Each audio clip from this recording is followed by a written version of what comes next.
À mon avis, je vois qu'il y a des exemples de leaders, tels que l'exemple du président de la République, Paul Kagame. Et d'ailleurs, il y a beaucoup de projets en cours. Les projets tels que moi, bon, je ne suis pas rwandais, mais on disait... On va vous adopter, vous en faites l'autosuffisance. Donc, c'est des projets que, d'ailleurs, le Rwanda, en tant qu'un État, le Rwanda commence à séduire beaucoup des États africains. Et nous voyons beaucoup de chefs d'État ont défilé ici à Kigali pour venir prendre des connaissances par rapport à l'élan de développement que le leader Paul Kagame a lancé. Donc, c'est des très bonnes initiatives, mais il faut un leadership vraiment patriote. Parce que ce n'est pas facile. Il faut un leader visionnaire et pas un leader qui va vraiment recevoir les ordres de l'extérieur pour pouvoir mener ses programmes politiques ou bien ses programmes nationaux. Non. Donc, il faut un leader qui aime d'abord son pays. Où est-ce qu'on va trouver ce leader? Mais bon, on a déjà quelques-uns, à l'exemple de Paul Kagame, on a déjà d'autres aussi. Ils commencent à naître. Donc, c'est petit à petit que l'Afrique va découvrir ses leaders, parce que il va falloir accorder un peu de temps à l'Afrique. Et aussi, il faut aussi reconnaître que l'Afrique d'aujourd'hui a une opinion. C'est pas comme l'Afrique d'hier. À l'ère des réseaux sociaux aujourd'hui, les Africains s'entendent mieux. Donc, ils communiquent et ils apprécient des actions des autres États par rapport aux États qui ne font rien, mais qui ont des financements, qui ont des ressources, mais ils ne font rien. Ce qu'il faut savoir, choisir et faire le bon choix. Et quand on choisit de ne pas choisir, là aussi on a choisi. Refuser de choisir ce qui est sur les réseaux sociaux, tout ce qui passe à la télévision avec des femmes nues, vous refusez de regarder, vous regardez à côté. Là, vous avez choisi. Ok, merci beaucoup. Et suivre la ligne prescrite par l'autorité. Parce que tout ce dont nous venons de parler ici se trouve quelque part dans le programme de ce pays. Quand vous voyez qu'à la radio et même au ministère, on apprend aux gens qu'est-ce qui se dit mieux et qu'est-ce qui n'est pas dit mieux dans la langue Kinyarwanda, je crois qu'on va arriver à trouver des valeurs apportées comme des chandelles. Moi, j'ai confiance.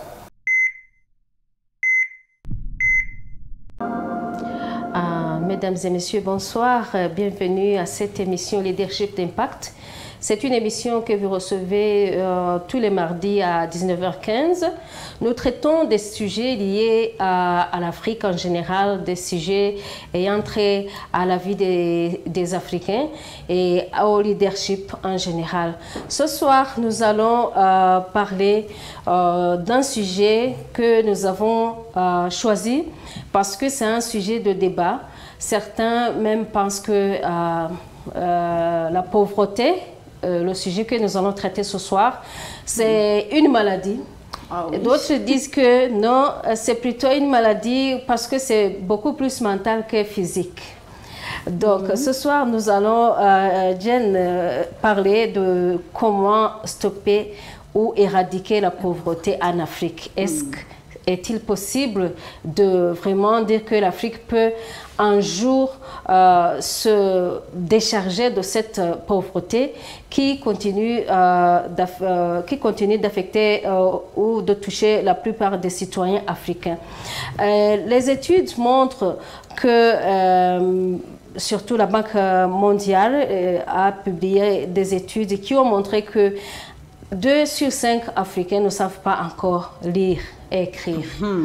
Et ce qui n'est pas le cas dans la plupart d'autres continents.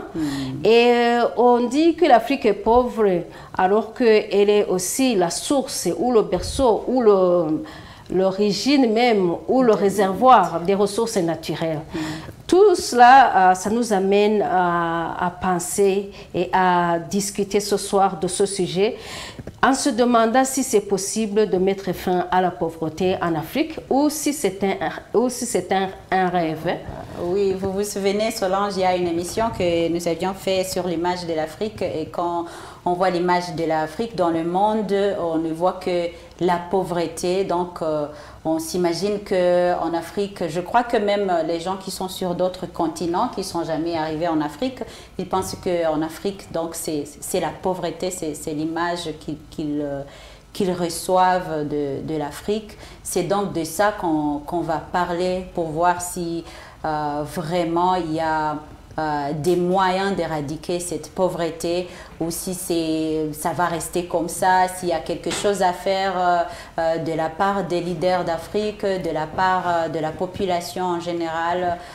Donc, c'est de ça que nous allons parler et c'est pour cela que nous avons aussi les invités que j'espère bien ils vont nous aider à mieux pouvoir analyser ce sujet que je crois que c'est pas peut-être la première fois que vous l'entendez, que ça vient dans vos oreilles.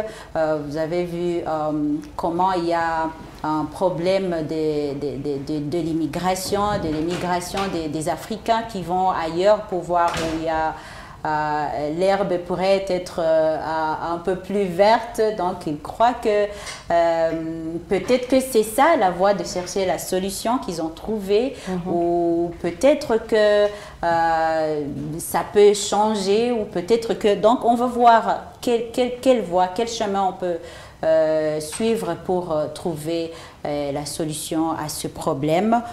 Comme je le disais, nous avons les invités ce soir. Nous sommes avec Monsieur Kanyana Kabale Bernard. Il a vraiment une expérience dans la carrière qui est en relation avec l'éradication de la pauvreté. Quand j'écrivais sa biographie, ça a été long que j'ai décidé de seulement vous en dire quelques lignes et que vous pourriez peut-être plus tard faire aussi des recherches parce que je suis sûre qu'interagir avec lui continuellement, ça pourra aussi vous aider à acquérir d'autres idées. Donc, Monsieur Kanyana Kabale Bernard est un journaliste de profession depuis, je dirais, 1995. Là, en 1995, il était dans l'éducation, formation coopérative ici au Rwanda. C'était donc pour la formation des coopératives. Avant, il avait été enseignant de l'école secondaire, notamment à Kibeho, ici au Rwanda. Mais il a aussi été enseignant à l'université dans l'ex-Zaïre, qui est au Congo. Ça, c'était avant 1994. En parlant de sa carrière de journaliste, il a travaillé pour Grand Lac Hebdo, c'est un journal. Il a aussi travaillé pour journal Amani. Il a aussi travaillé pour Imvaro et La Nouvelle Relève, où il a été aussi rédacteur en chef dans un journal qui s'appelait Temps Éco, éco pour dire économie. Donc il y a beaucoup de choses à apprendre avec lui. Il a aussi publié un livre en 2016 que j'ai ici, qui est nommé Le mystère de Liangombe, icône de paix, poésie des Grands Lacs. C'est lui. C'est aussi un écrivain. Oui, Oui, et oui. poète. Donc, et poète. c'est écrit, le sous-titre de ce livre, qu'il est poète en des jours impies, vient préparer les jours meilleurs. Il est l'homme des utopies, les pieds ici, les yeux ailleurs. C'est profond. Hein? Bienvenue à Monsieur Kabale Kanyana. Merci beaucoup, Madame Solange. Merci. Nous sommes aussi avec Monsieur Alfred. Lui, je dirais même pas que c'est notre invité parce que nous travaillons souvent avec lui, c'est notre collègue. Lui aussi, il est directeur de publication du magazine Charlie Logon et PDG du groupe Charlie Logon Media International. Il va aussi nous aider à analyser ce sujet. Bienvenue, Monsieur Alfred. Merci, je vous remercie. Merci beaucoup Alfred. On parlait justement au début de cette émission, on disait qu'on va parler de la pauvreté en Afrique, un sujet qui suscite des débats. Quand les gens commencent à parler de la pauvreté de l'Afrique, il y a des mécontentements, il y a des lancements de responsabilités, des gens qui se disent non, c'est les Africains même qui doivent sortir de la pauvreté, et d'autres disent non, non, c'est les colons. Donc, on aimerait savoir, pour vous, quelles sont les causes de la pauvreté que nous voyons en Afrique. Est-ce une maladie, Monsieur Kabale? Avant de commencer, il nous faudra d'abord circonscrire le terme pauvreté. C'est quoi en fait? Mais pour moi, la pauvreté est une sorte de coopérative dans laquelle on nous a placés. Qui vous a placé? Qui a placé qui? Ceux qui appauvrissent, c'est les autres. Les autres, c'est qui? Les autres, ce n'est pas l'enfer, comme disait Sartre, mais les autres sont ceux-là qui sont venus formater cette Afrique où nous sommes. Ceux-là que vous avez appelés colons ou colonisateurs ou néocolonisateurs, ce sont ceux-là. Ils nous ont placés dans la coopérative et ils ont même signé un acte de naissance, tellement que pour sortir de cette pauvreté, pour nous, il faut se battre beaucoup. Il faut d'abord refuser d'être pauvre. Je crois que c'est possible, et très possible. Oui. Et donc, vous dites que c'est les autres qui ont mis les Africains dans la pauvreté, c'est ça? Pourquoi je dis cela? Ce sont eux-mêmes qui la définissent. La Banque mondiale définit la pauvreté par avoir faim. Est-ce que les Africains ont faim ou devraient avoir faim s'il n'y avait pas eu d'antécédents colonisateurs? C'est une question. Est-ce que même après la colonisation, l'Afrique doit vraiment souffrir de la faim alors qu'il y a tout? Vous veniez de le dire, il y a tout en Afrique. Je vais donner un cas concret. En ma qualité de développeur rural, j'ai été dans un coin de la République démocratique du Congo où nous avons trouvé dans les greniers des gens qui habitent au fond de la forêt des produits agricoles vieux de 10 ans. Et qui ne sont pas écoulés alors que les agriculteurs continuent à travailler. Année par année, ils produisent et ils essaient d'écouler. Mais ils n'arrivent pas à écouler tout ce qu'ils produisent. Ça, c'est un problème. C'est un problème de voies de communication. Et ces voies de communication, ce n'est plus aux producteurs de les mettre en place. C'est à quelqu'un d'autre. À l'autorité nationale notamment. Et cette autorité nationale, pour mettre en place les voies de communication, pour tracer les routes praticables, il faut une coopération internationale. Et vous savez vous-même ce que cette coopération internationale et comment elle travaille.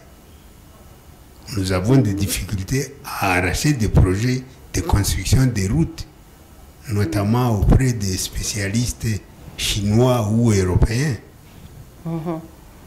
Est-ce que nous allons maintenant dire que ces gens du fond de la forêt qui ont tout pour manger, qui mangent à leur faim et qui n'ont pas de problème de conflit entre eux, sont vraiment pauvres? Non, pour moi, ils ne sont pas pauvres. Ils sont appauvris. Ils sont appauvris.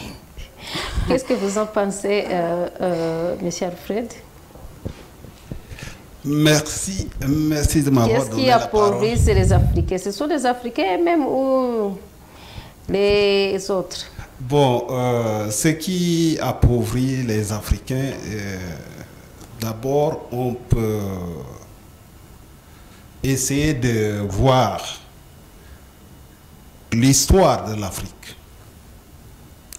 L'Afrique a été partagée en plusieurs États. Sinon, on le sait très bien que bien avant les années 1880,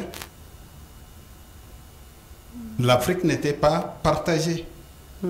Les Africains vivaient en une seule famille. Et les Africains s'organisaient très bien. Et le monde entier le sait. À travers l'histoire de l'Afrique, les histoires archéologiques de l'Afrique, et tout le monde confirme que l'humanité, c'est l'Afrique. C'est l'Afrique qui a construit l'humanité. Donc, quand ils ont partagé l'Afrique, ce sont les différentes grandes puissances qui ont partagé l'Afrique. Et subitement, nous avons vu les États qui sont nés. Et subitement, nous on a vu des gens posséder des nationalités. Et là, j'ai rejoint le grand frère par rapport à l'acte de naissance de l'Afrique qui a été falsifié. Donc, à mon niveau, je peux dire que l'acte de naissance falsifié, c'est que les envahisseurs, ou soit ce qu'on peut tous appeler les colonisateurs, quand ils sont venus, ils ont d'abord cherché à déposséder tout ce qui fait la force des Africains, à tous les enlever. D'abord, on les a enlevé leur culture pour pouvoir les assimiler, les soumettre à l'assimilation. Et ça, quand on enlève la culture d'un peuple, le peuple perd son identité. Et quand un peuple perd son identité, ce peuple perd le courage d'avoir confiance en lui. D'où maintenant naît la pauvreté. Et cette pauvreté est psychologique. Elle n'est pas pratique. Est-ce que, bon, pour tout un Africain lambda, est-ce que c'est vrai l'Afrique où l'Africain est pauvre? Non, on ne le croit pas. Mais par rapport à la culture étrangère imposée aux Africains, cela a tendance à contrôler les habitudes des Africains. Et les Africains perdent la confiance en eux.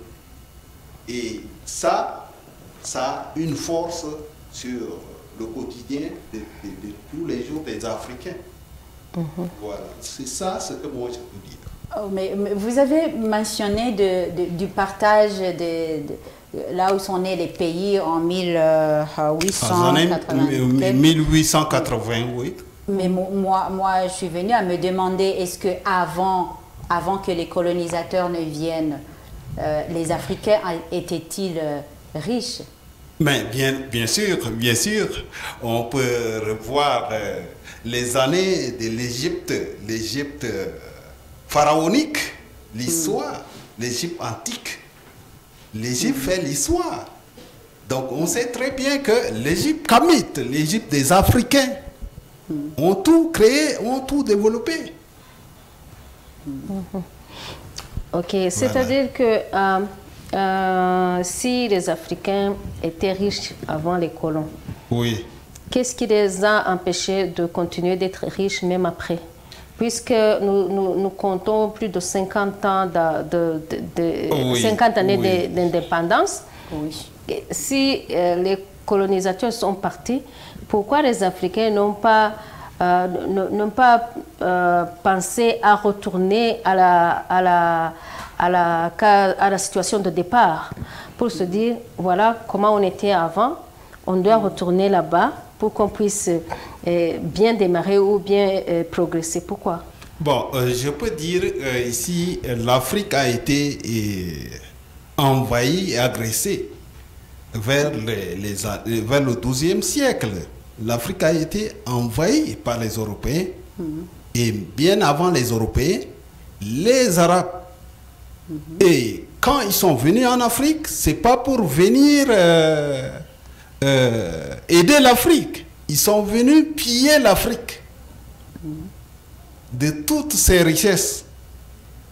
Donc, cela a beaucoup de l'impact sur le futur de l'Afrique.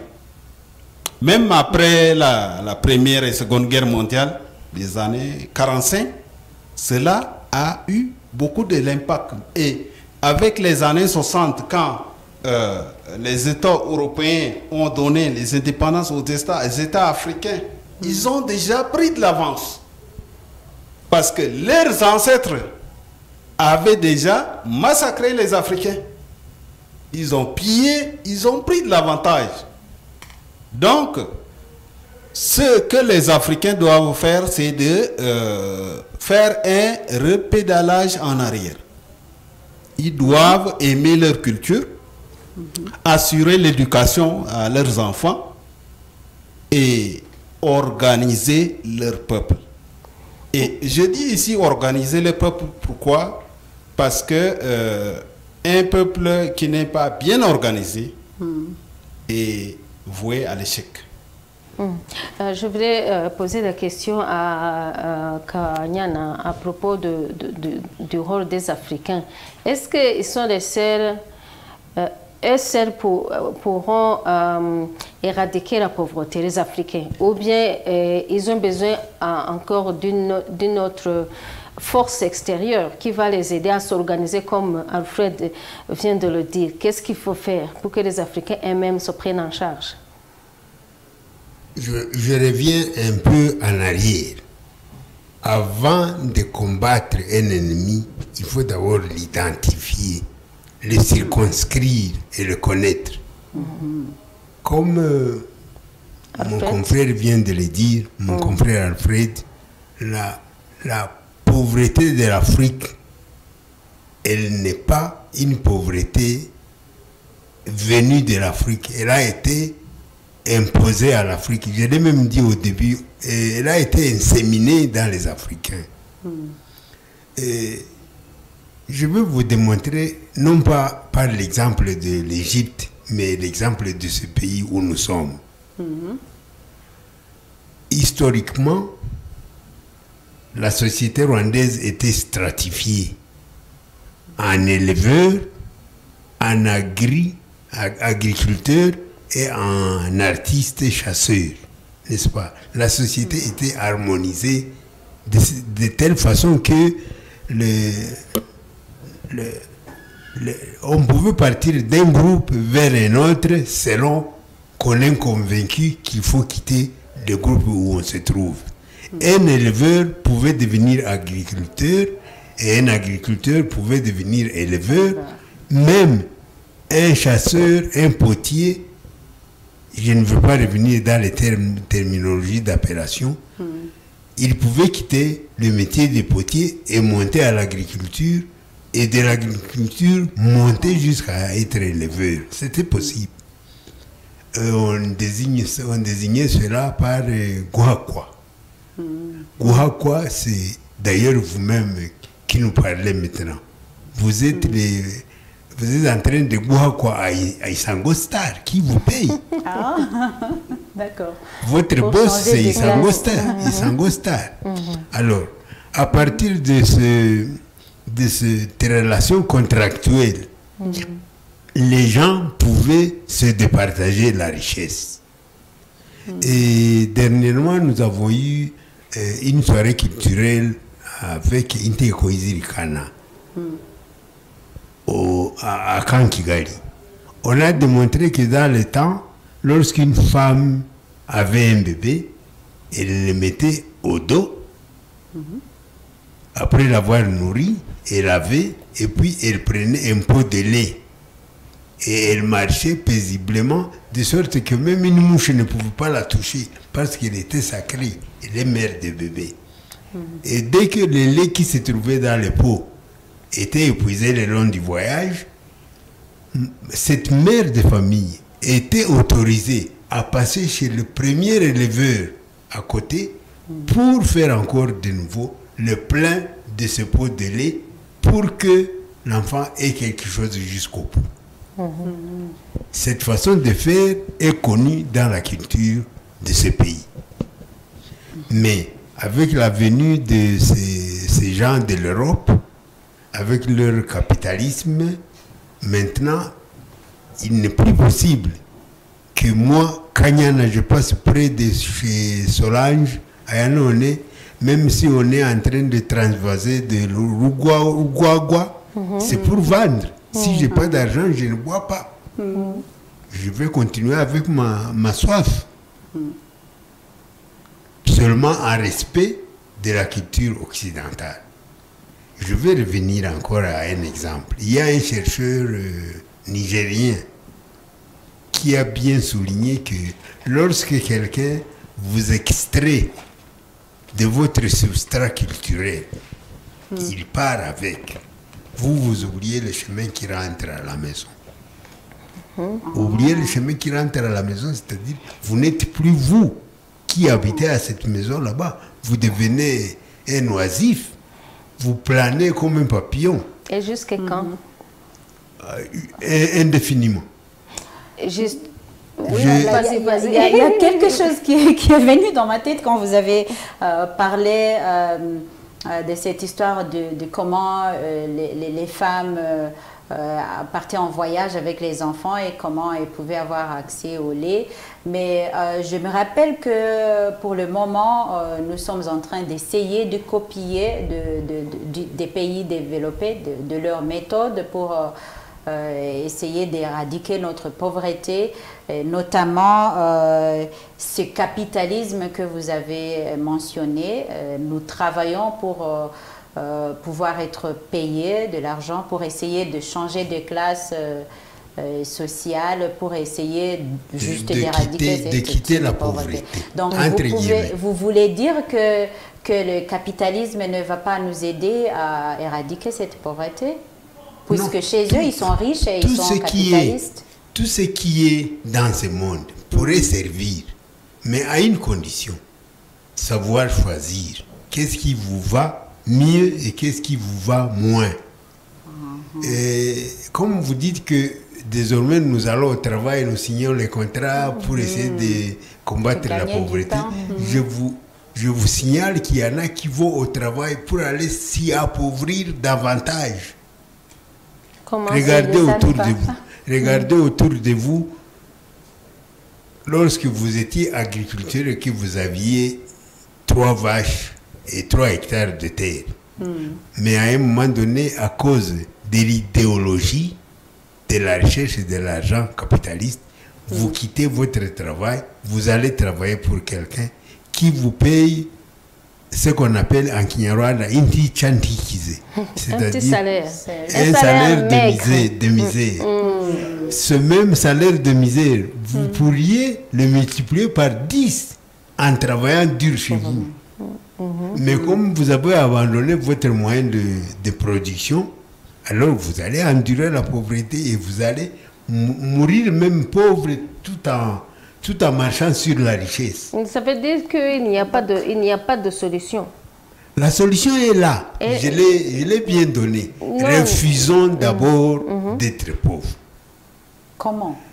En refusant d'être pauvre, c'est-à-dire refuser d'être identifié comme pauvre, travailler, se mettre ensemble en mouvement coopératif. D'ailleurs, le gouvernement le signale. Nous y mettre et travailler dans l'équité, sans tricherie, et on va produire et tout le monde sera satisfait.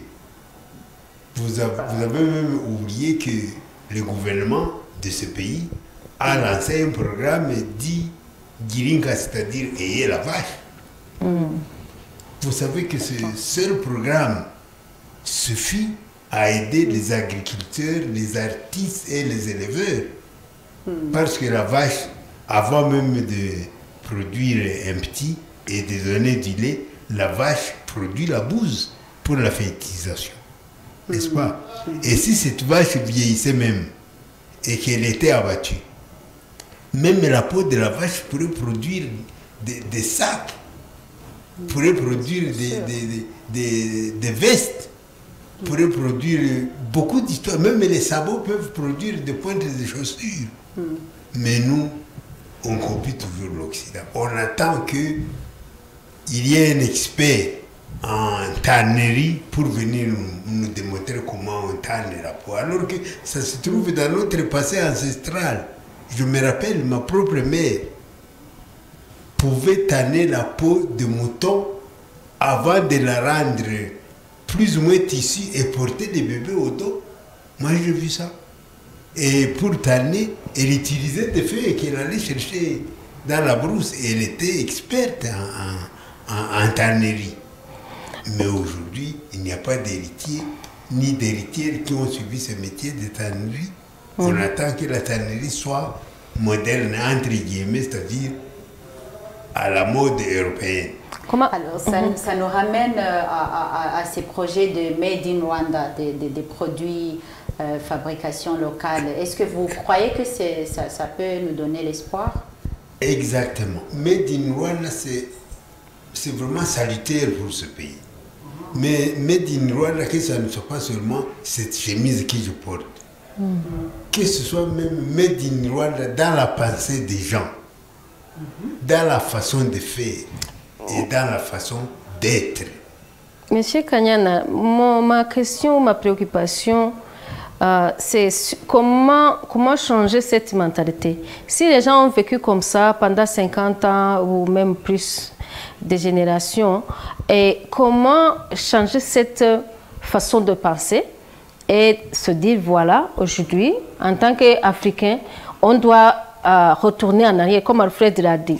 On se demande comment. Est-ce qu'on va arrêter, on va stopper tout ce que l'Occident a apporté à l'Afrique et commencer leur propre développement, leur propre façon de faire? Non, je crois que là, on se serait trompé. Alors, comment marier les deux? Pour pouvoir y parvenir, d'abord, refuser d'être pauvre. 2. Chercher les moyens locaux à valoriser pour quitter la situation de misère, la situation de pauvreté, entre guillemets. Et ça existe, c'est possible, c'est faisable. 3.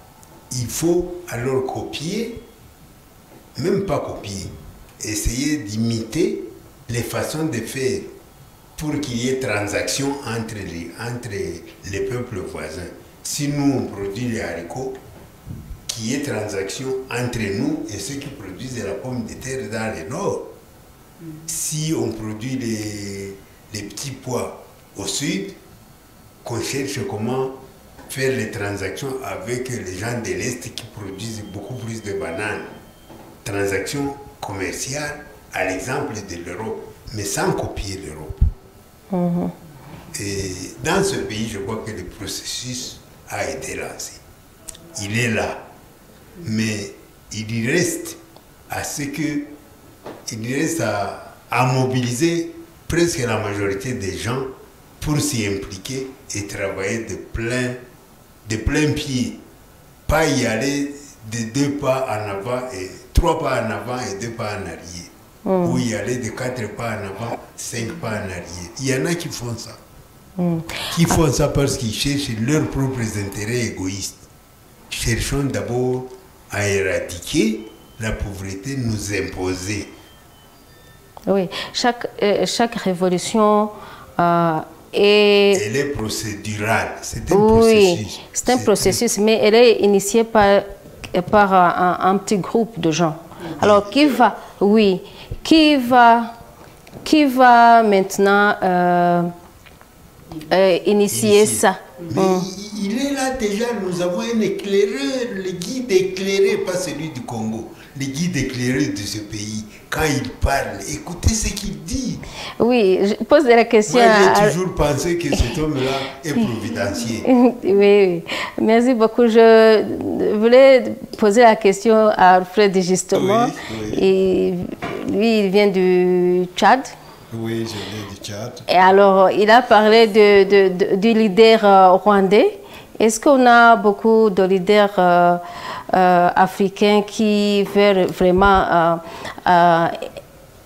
s'appuyer sur l'initiative de notre président Kagame pour qu'il puisse aussi commencer à changer l'Afrique, ne pas compter sur les Occidentaux?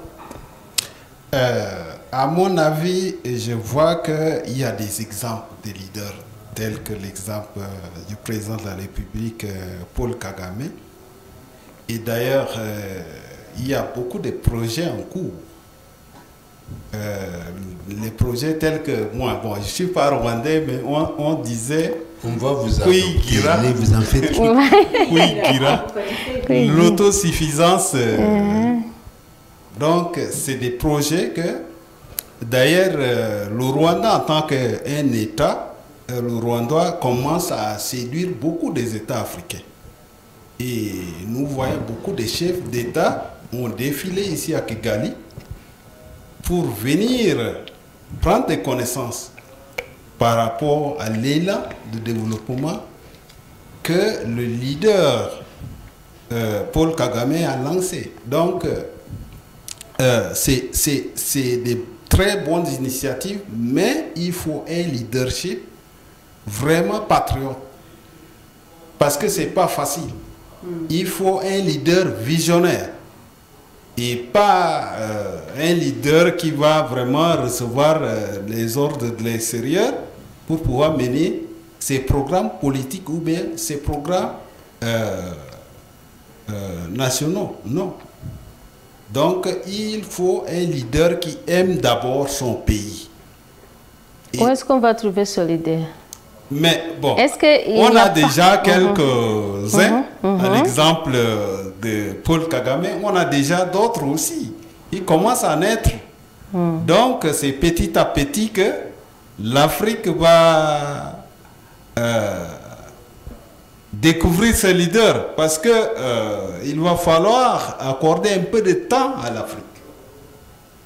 Et aussi, il faut aussi reconnaître que l'Afrique d'aujourd'hui a une opinion. C'est pas comme l'Afrique d'hier. À l'ère des réseaux sociaux aujourd'hui, les Africains s'entendent mieux.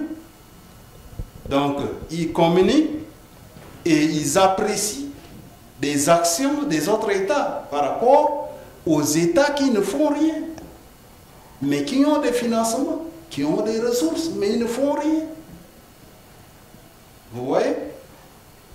Mais là, vous avez mentionné quelque chose qui me rappelle aussi des citoyens, des Africains, quand vous avez dit que maintenant ils s'apprécient, il y a l'Internet qui fait qu'ils se communiquent. Mais en se communiquant, je me rappelle aussi de cette culture que nous avons basée sur la famille, les traditions. Vous voyez dans une famille qui a 10 membres de la famille, vous voyez qu'il y a une seule personne qui va au travail. C'est pourquoi je vais revenir encore sur le point du capitalisme. Ce que tout le monde doit comprendre, le capitalisme, derrière un capitalisme, il y a une culture.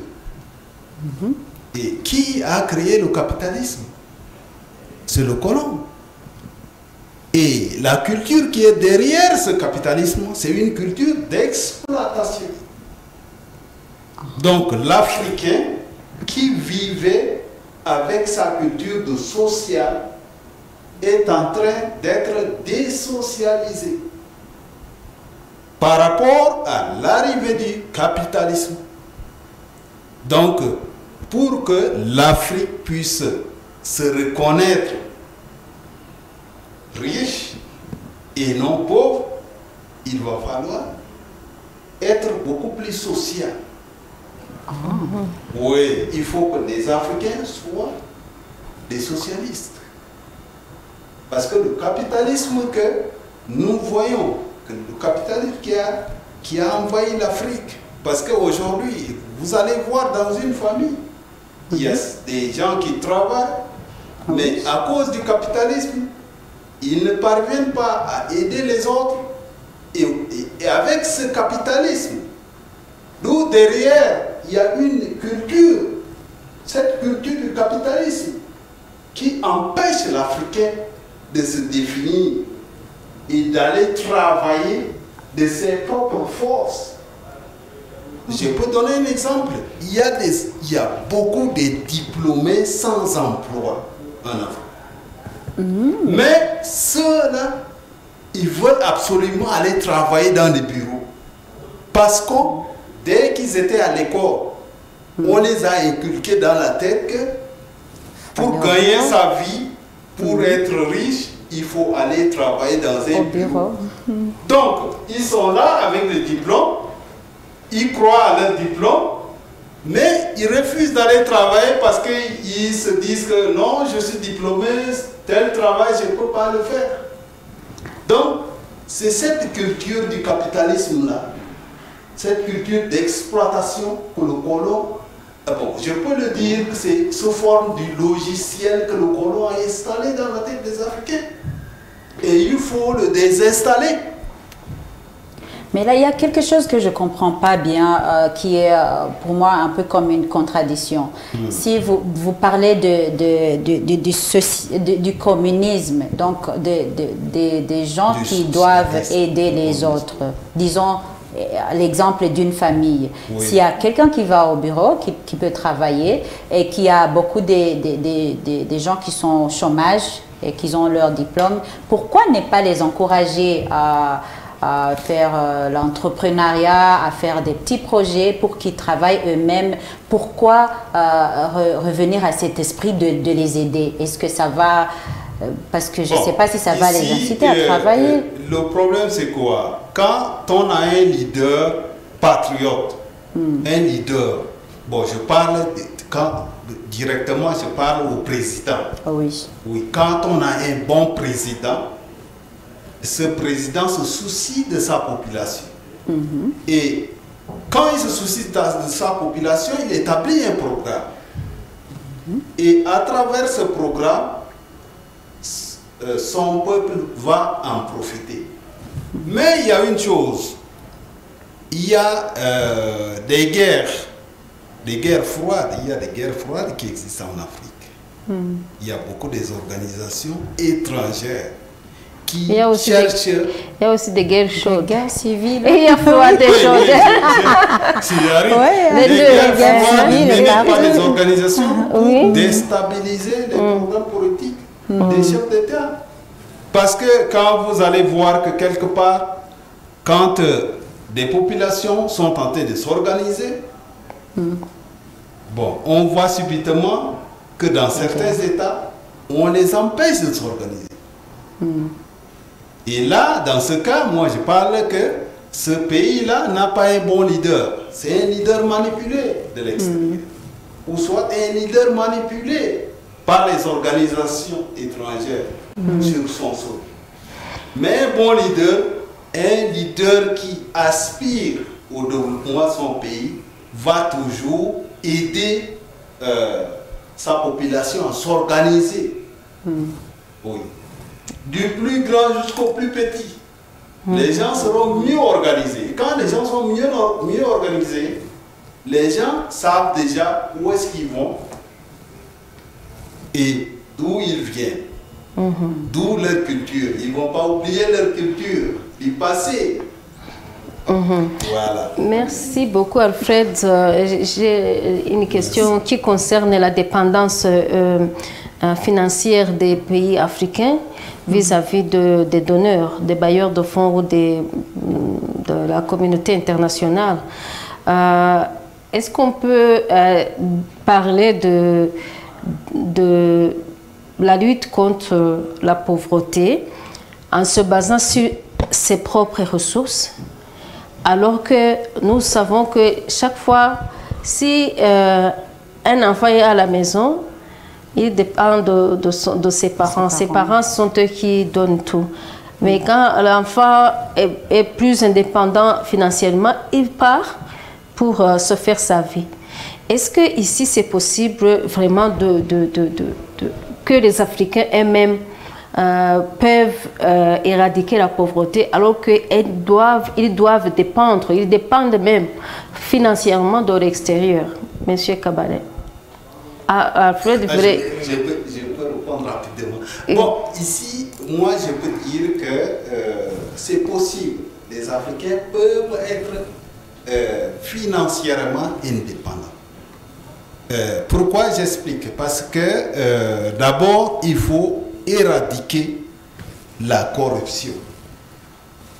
Parce que tant qu'il y a la corruption, cette corruption risque d'empêcher la bonne gestion dans un État.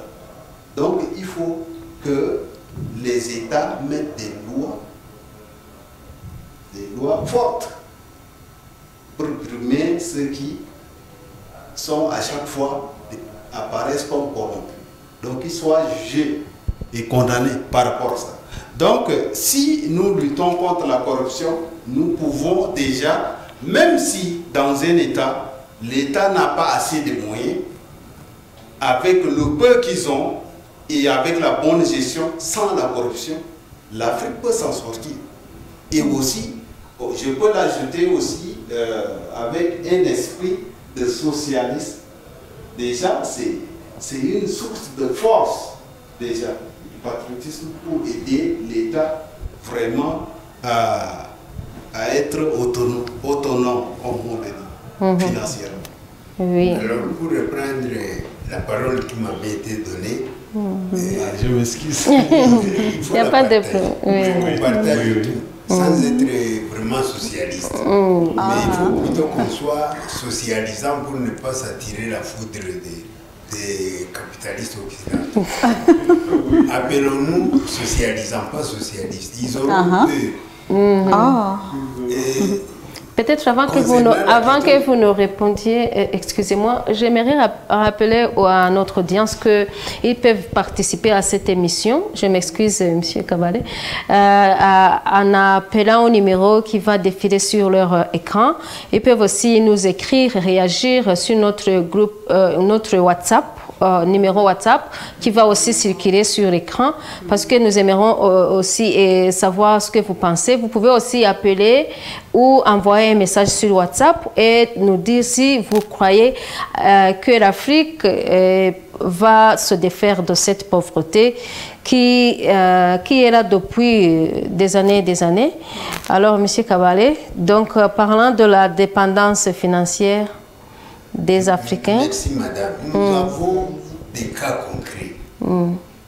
À un moment donné, comme pour punir certains pays, pour n'avoir pas obéi à la volonté de la Banque mondiale, on a fait des embargos, notamment contre Zimbabwe. Mais Zimbabwe a tenu debout malgré l'embargo très durable. Et même ici chez nous. Juste après le génocide des Tutsis de 1994, n'est-ce pas? Parce que les Occidentaux se sentaient coupables ou culpabilisés quelque part. Ils savent que sans leur main, le génocide de 1 million et plus de personnes n'aurait pas été possible dans 3 mois. Alors, vous avez vu comment ils ont fait? Ils ont prononcé l'embargo contre ce pays. Vous vous rappelez, que le gouvernement avait mis en place un programme d'autosuffisance financière. Je ne sais plus comment on l'a appelé. Vous pourrez me rappeler où on va aller chercher. C'était, je crois, le premier né avant Kouidira. On a survécu. Et en survivant, en démontrant à ces gens qu'on n'a pas besoin de leur argent, qu'on peut aussi vivre sans leur argent, évidemment, on a vécu difficilement. Alors, ils sont eux-mêmes arrivés à revoir leur programme et ils ont commencé à coopérer avec ce pays. Et je vais revenir comme un mystique. Ce pays est un pays d'Imana. Il ne faut pas jouer avec ce pays. Il est vraiment... Un pays de Dieu. Le Rwanda ici est un pays extraordinaire. Depuis le XVIe siècle, si vous voulez. Il est venu dans ce pays un homme, vous avez lu le titre du livre, un homme nommé Yangombe. Et curieusement, il venait de l'Ouganda aussi, dans la région du Toro. Il est venu avec sa femme Nyirakajumba. Et il n'est pas venu conquérir le pouvoir comme les autres armées. Lui, il est venu, je crois, pour les besoins de faire ces rites à l'honneur d'Imana. Il a habité proche de la royauté à l'époque du roi Ruganzu Ndoli II. Et pendant qu'il faisait ces gestes mystiques là-bas, qui n'étaient pas habitués aux Rwandais, il y a des Rwandais qui ont fui parce qu'ils sont ils aiment beaucoup les bouches à oreille pour détruire les autres. Ils sont allés dire au roi, Seigneur, mais il y a un homme là-bas qui vient juste pour vous éjecter. Et l'homme là-bas, il l'a su, je ne sais comment. Moi non plus, je ne sais pas. L'homme est venu et il s'est mis à genoux devant le roi Ruganzu Ndoli. Il a dit, Seigneur, continue. Excusez, il y a un appel. Allô? Il y a un appel, excusez. Allô? Oh, il est parti. Nous avons entraîné. Alors il a dit, Seigneur, je vous propose de continuer à administrer ce pays. Moi, je veux conduire la population vers Imana et Rwanda. C'est-à-dire ce pays est un pays Le Dieu du Rwanda. Dieu du Rwanda. Dieu du Rwanda. Donc Dieu n'est pas rwandais. Mais Dieu du c'est le Rwanda qui est de Dieu. Hein? Oui, le Rwanda est de Mais Dieu. je m'excuse, j'ai traduit. On peut dire en un Vous mot, voulez un dire, pays Dieu n'est pas sacré. rwandais, mais il est du pays Rwanda. Oui, Ouais. alors, Ce pays est d'Imana, il n'est pas de Dieu. Même le mot, il me fait mal aux lèvres. et faut en parler quoi d'Imana. cela est lié à la pauvreté alors? Ou comment ce que vous venez de nous dire, ça peut contribuer à éradiquer la pauvreté dont nous sommes en train de Mais parler? justement, En plus, en Afrique, dans les pas mots seulement au Rwanda. de Yangombe, il fallait voir dedans la séparation entre le pouvoir et l'Église, la foi. Et c'est ça qui trouble beaucoup d'États aujourd'hui. Il y a des États islamiques, des États très chrétiens qui se battent et qui s'entretuent, vous connaissez. Vous vous rappelez des croisades, au nom des dieux, de leurs dieux. Ils ont tué des gens. Mais Yangombe, lui, voulait séparer le pouvoir avec la religion. Et c'est ça la démocratie. Quand on sépare Dieu, donc l'espérance, la foi, avec le travail administratif, avec le travail d'organisation de la population, avec le travail de production, il y a moyen d'arriver à faire quelque chose. Mais quand on commence à dire, non, au nom de Jésus, donnez l'argent, mais vous appauvrissez les gens qui viennent prier avec vous. Là, je ne suis pas d'accord. Alors, vous croyez que si la religion contribue à l'appauvrissement des gens? Ah oui, mais c'est cette même religion occidentale qui nous a appauvris le plus avec les béatitudes. Heureux les pauvres, ils verront Dieu. Est-ce qu'on voit Dieu d'ailleurs d'abord? Peut-être il vaut bien, parce que nous sommes en train d'aller vers la fin de notre émission, le christianisme ou l'islam ou les religions, si c'était bien pratiqué, je pense que ça ne causerait pas de problème, mais plutôt les Africains, comment ils vont retrouver leur culture? Parce qu'il a parlé de... Je ne suis pas contre la religion chrétienne. Je ne suis pas contre la religion islamique. Oui. Je suis pour le respect de la foi des locaux. Si le christianisme était venu et s'il avait pris les pratiques religieuses ancestrales, notamment les Koubandois qui solidarisaient les habitants de ce pays, je crois qu'on ne serait pas arrivé au génocide. Parce que entre les croyants en Dieu, au nom de l'Église catholique et au nom de l'Église de la religion traditionnelle, Monsieur Kabali, il y aurait beaucoup plus de solidarité entre comment retourner justement à ces valeurs? On ne peut pas retourner. On va s'en inspirer pour faire un programme vers l'avant. Et c'est ce qui est pratiqué dans ce pays. Et ça va commencer par les classes, par les écoles ou par les familles ou... Ça va commencer par les individus.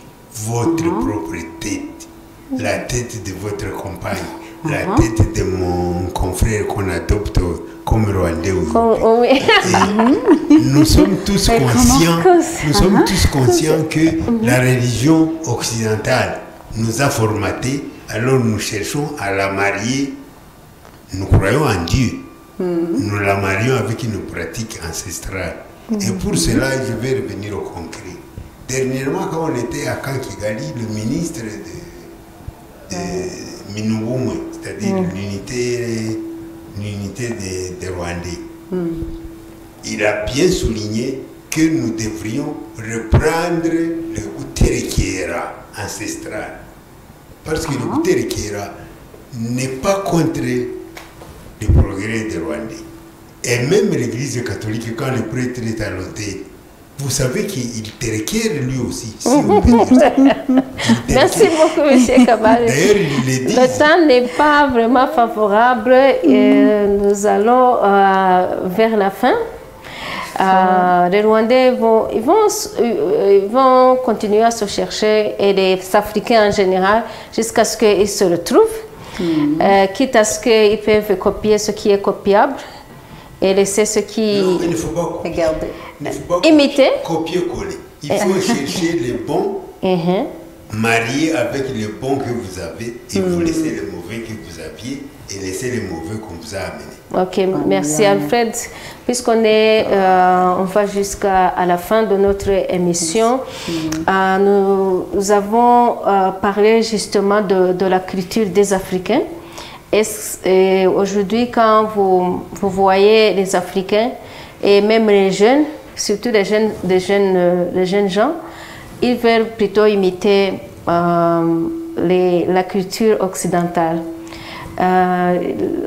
Et c'est pour ça que la Chine, par exemple, a stoppé les médias sociaux qui ne sont pas chinois. Ils ont choisi ce qu'ils doivent donner à leurs enfants pour ne pas tout avaler sans mâcher. Oui. Est-ce que j'amène cet exemple pour vous demander si c'est possible que les Africains aussi commencent à penser d'eux-mêmes, pas de l'Occident? Oui, c'est possible. Surtout les jeunes gens, qu'est-ce qu'il faut faire? Surtout au niveau de la jeunesse, les grandes décisions viennent toujours d'en haut. Les grands leaders, les présidents, ils doivent quand même chercher à contrôler. C'est un contrôle positif, contrôler quand même la culture que consomment les Africains. Est-ce qu'elle reflète vraiment la culture historique de l'Afrique? Si elle reflète vraiment, alors il fallait l'embellir et le faire monter. Mais si cette culture dont la jeunesse africaine vit dans cette ambiance n'est pas le reflet de la culture africaine ou bien de nos histoires, alors il va falloir maintenant que des États puissent mettre des restrictions par rapport à cela. Et c'est pourquoi vous avez donné tout à l'heure que la Chine interdit certains programmes ou certaines applications, comme les TikTok. Les TikTok, par exemple, le TikTok en Chine, c'est beaucoup plus dans le domaine de l'éducation. C'est pas pour la danse. Mais les Africains ont très mal compris les TikTok. Oui, ils passent tout leur temps à danser. Et si seulement on utilisait les TikTok pour parler de notre culture, pour parler des langues, la richesse des langues que possède notre continent et tout, comment nous pouvons échanger ensemble à travers les langues. C'est très important.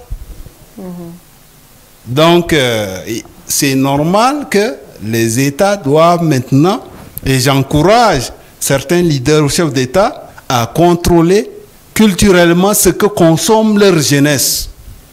Sinon, ça ne va pas beaucoup aider notre continent vraiment à sortir de cette pauvreté culturelle, mentale ou psychologique.